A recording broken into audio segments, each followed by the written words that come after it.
They stood before the cameras, not with trembling hands or words of caution, but with fire in their voices and steel in their eyes. The spokesman of Iran's Revolutionary Guard didn't flinch. "We will not spare America," he said, echoing through every hall of power in Washington and beyond. The world held its breath. This wasn't just another threat in the fog of Middle East tension. This was different. The timing, the tone, the resolve. It sent chills down the spine of diplomats and generals alike. For years, America played a deadly game in the region. Sanctions, covert strikes, sabotage, and alliances. Iran had been patient, calculating, but now something had changed. Tehran had drawn a red line. And when the old enemy crosses it, there would be no diplomacy, no back channels, only retaliation. The message wasn't for negotiation. It was a declaration. The war drums were no longer echoing. They were pounding. In Tehran streets, the banners of defiance flew high. Images of martyrs, generals and burning flags filled the walls, the air electric with tension. In mosques and public squares, voices rose together, not in sorrow but in determination. The assassination of high-ranking Iranian officials, the drone strikes on convoys, the tightening economic nuclear, these weren't forgotten. Every scar had built a deeper resolve. Iran wasn't just angry, it was ready. Military drills in the Persian Gulf weren't for show anymore. They were preparation. Washington may have hoped for internal collapse or a quiet regime change, but what they got was a unified front of resistance.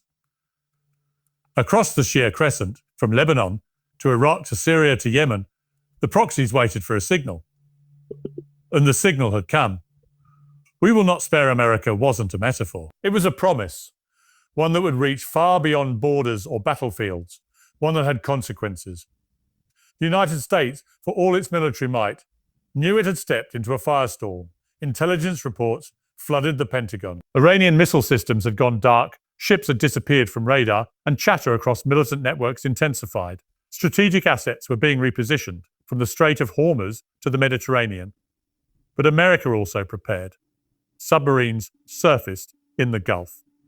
B-52s roared toward Diego Garcia. Satellite eyes never blinked. The question wasn't if a strike would come, but when and where. Would it be a base in Iraq? A consulate in Lebanon? An aircraft carrier in the Gulf? Everyone was a target now. The stakes weren't just regional anymore. They were global. Every ambassador, every soldier, every American in the region now carried a digital crosshair. And all of it stemmed from one message Tehran had sent without hesitation. If America sought dominance through pressure, Iran would now answer with fire. Across the Middle East, a familiar shadow began to grow, one that only appears when war is near. Markets became nervous, oil prices surged, and countries tightened their security. Israel raised its alert levels. Saudi Arabia conducted emergency military coordination with the US Emirates, recalled non-essential diplomatic staff. Even European nations urged restraint, though behind closed doors, they braced for something worse. The world had seen American-Iranian tensions before, but never this bold, never this personal. Iran's statement was not just an act of defiance. It was a direct challenge to America's pride. For Tehran, this was not just about missiles or territory. It was about dignity, sovereignty, and revenge. They believed America had crossed all lines, assassinated their leaders, sanctioned their people into poverty, and attempted to break their spirit. But Iran had endured too many centuries of invasion and manipulation to kneel. This time, they were not backing down. Within Iran's secret military networks, orders were dispatched with precision. Units of the Quds force vanished from their known posts. Underground missile silos lit up. Iranian warships began weaving silent patterns in the Gulf's dangerous waters. But the most dangerous weapon was not hardware. It was ideology. The belief that martyrdom was not death but glory. That resistance was not an option, but a command. Iran's leadership knew that a direct war with America would be catastrophic, but they also knew that asymmetric warfare, proxy battles, cyber attacks, sabotage could bleed the superpower slowly and painfully. And if needed, they were prepared to make that sacrifice. Because for them, this was not just geopolitical strategy, it was survival, history, and divine destiny. In their minds, America wasn't facing a country, it was facing a civilization. And that civilization had declared that it would not be spared, nor would it show mercy in return. As night fell over Baghdad, Beirut, and Sana'a, a new type of silence crept into the region. a silence that comes before the storm. American bases flickered under red alert, and convoys moved like ghosts in the desert. The tension between breath and bullet, between prayer and siren, was unbearable. In Iran, Supreme Leader Khamenei addressed the nation. "They have tested our patience. Now they will taste our wrath." The streets erupted in chants, not of fear, but of vengeance. Among the youth, there was no talk of retreat. They saw their future not in compromise, but in confrontation. And America, despite its vast intelligence network, struggled to predict what would come next. Because it wasn't just about Iran's missiles or armies. It was about a nation that had been pushed to its limits, humiliated, and now unleashed. And when such a nation acts, not out of ambition but pain, the world shakes. The world's media turned its attention once again to the Middle East. Headlines screamed of war. Analysts debated timelines. Former diplomats begged for calm. But underneath the talk shows and reports was a deeper, darker reality. America had awakened a fury not easily put back to sleep. Iran's allies, from Hezbollah in Lebanon to the Houthis in Yemen, stood at the ready. Drones were launched. Cyber attacks darkened financial networks. An oil tanker exploded mysteriously in the Red Sea. Nothing was confirmed, but everyone knew the message.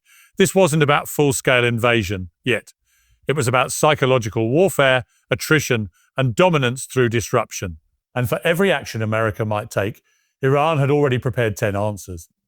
The empire that had ruled the region for decades suddenly looked vulnerable. Not because of lack of weapons, but because it faced something far more dangerous. A people who no longer feared it. In Washington, the mood had shifted. Behind closed doors, officials whispered what they couldn't say aloud. What if they really mean it this time? Sanctions hadn't broken Iran. Covert operations hadn't stopped its regional influence. And the people, despite their suffering, hadn't revolted. What remained was confrontation. Some pushed for swift military action. Others warned of endless war. The president's advisors debated red lines, retaliation policies, and diplomatic off-ramps. But every path forward seemed to lead toward chaos. Iran had managed to flip the chessboard. For the first time in years, it wasn't playing defense. It was forcing America to think twice. The haunting part, Iran didn't seem to care about cost anymore. They were ready to bleed. They were ready to burn. And in that readiness, they had become unpredictable. The greatest threat to any empire isn't always firepower. It's when your enemy has nothing left to lose but honor. Through the corridors of the United Nations, frantic efforts were made to contain the spiral. European diplomats rushed between capitals, trying to salvage some thread of diplomacy. Russia and China quietly voiced support for Iran's right to defend itself. In Pakistan and Turkey, mass protest erupted against American aggression. Even traditionally neutral nations called for a halt to escalations. But every time a ceasefire was discussed, every time a negotiation was proposed, Iran's reply was the same.